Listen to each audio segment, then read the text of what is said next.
A little while ago, I had a dream and I started calling it my higher ground dream. It wasn't a nightmare, it wasn't scary, but it made it very clear to me that I was going to go through quite a few changes in my outer life.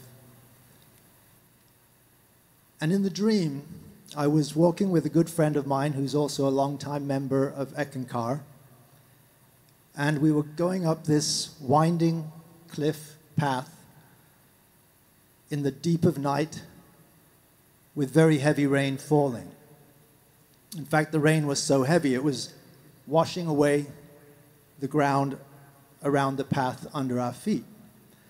So it was very clear in the dream that we couldn't stay where we were, and we had to make our way up to higher ground. I could see this higher ground up ahead. So when I woke up from the dream, I thought, okay, that's interesting, because for me, whenever I have a dream in which water features prominently, in this case, rain, that to me is always a symbol of divine spirit, or what we call the ECK. So I took this dream to mean that with this strong flow of divine spirit or ECK into my life, a lot of the things that I was very comfortable with in my life that had seemed very stable for a long time could go through some changes. And in fact, sure enough, over the next few months, Patty and I went through a very kind of tumultuous time. There were some health challenges, there were job changes, and we changed address, among other changes. And at times it was stressful, at times it was exciting, but I kept remembering this dream in the back of my mind.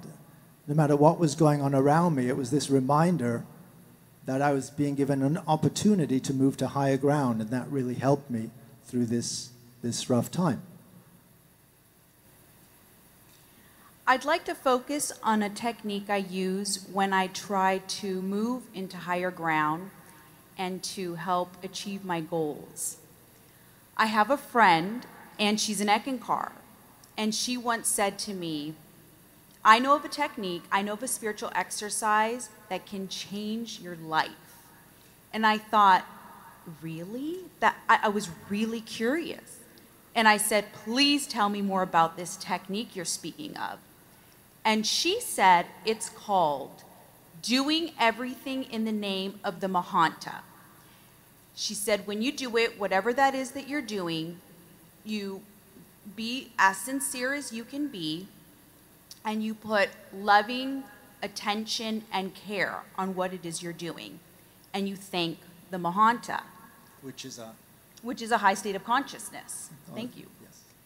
And I thought, well, I have to try this out. Because I was thinking to myself, how can something so simple that seems so easy to do be so powerful and have such a dramatic impact as changing your life?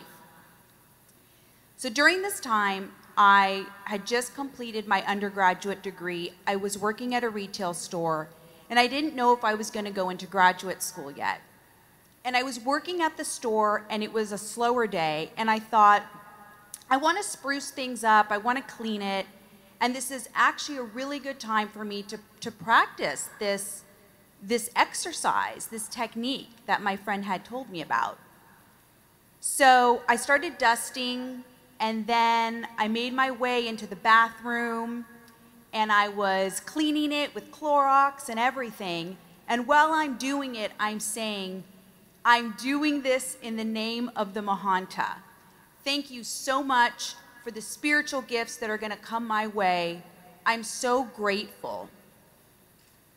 And I would say in maybe about a week, a little less than a week, I get a phone call, and it was not just for a job, but it was one of those career movers, one of those big career changers. And I said, Mahanta, thank you.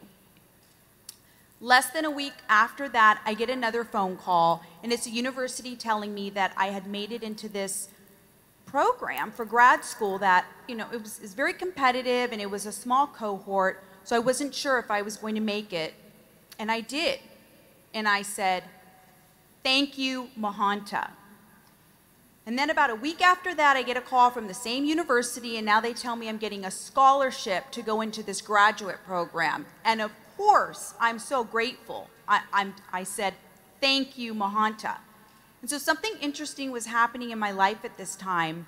I was noticing that instead of keeping up with the problems, now I was having to keep up with the gifts, the spiritual gifts in my life. And I thought, well, this is a new way of living. This is interesting. This is an interesting way of living. And so it all started, this domino effect from this little exercise. Couple months go by, and then Laurence and I move. We have a big residence move, and we move into this gorgeous high-rise in downtown LA. And then I'm able to start my business. And the takeaway that I get from this is that it's so important to experiment with the spiritual exercises and with different modes of service, because what I was doing was producing results, and the biggest of which was I was experiencing joy. And we are all here to experience joy if we want to. We really are here to co-create our lives.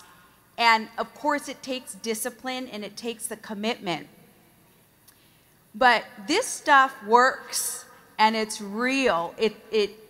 It's real. It really, really works.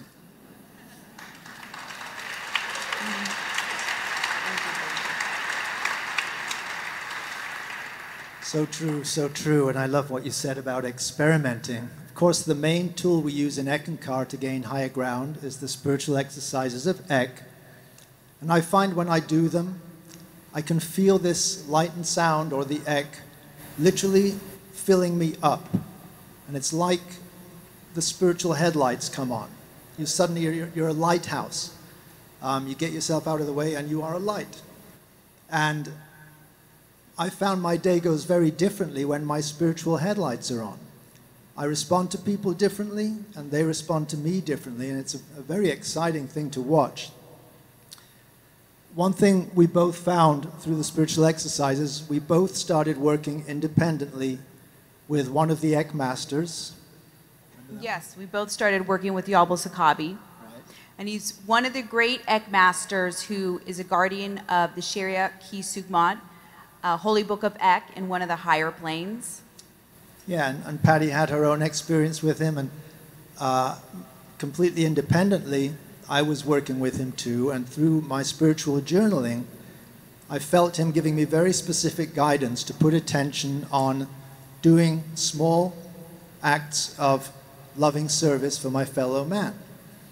And this is another small but very, very powerful technique, because when we gain higher ground or higher consciousness, it's never just for ourselves, right? In fact, the higher we go in consciousness, the more we need to give back to life in some way through service. And there are millions of ways to do this, including completely anonymously. So I want to share with you how that's been working for me in our current living situation. So as Patty mentioned, we live in a high-rise. We're not super high. We're only 12 floors up, but I've never lived that high up. And I do my spiritual exercise in the morning right by this huge picture window. And when I'm done, as I mentioned, I feel full of this beautiful energy, this love and light and sound. And I look outside, and it's beautiful. You're looking at the skyscrapers, the city, the sky. And then every day I go out into the city, and as I step out the front door, it's boom, life comes at you really fast in downtown LA. There's a lot of people in the center of the city. There's a lot of diversity, and frankly, coming out of the pandemic, there's a lot of people in great need. We have a lot of homeless people and all kinds of things. But to me, this all equals massive opportunities to do these little deeds of service. And I actually look forward to my walk every day to my destination in the city, because, as I mentioned, my headlights are on. And it's fascinating what happens as you go around and you give small acts of service. Now, you might just be giving someone directions. Maybe you're giving someone $1. Maybe you're just, I'm on a first name basis with several homeless people. You just, you give love. You say hello. You look someone in the eye with the love and dignity that another soul deserves, because we're all soul, no matter what we're going through. And I've noticed that no matter what the actual action or transaction is, there's always something more going on beside that. And that other thing is the giving and receiving of divine love. And that's really what it's about. And it's certainly why we do these spiritual exercises, and it's why we're here.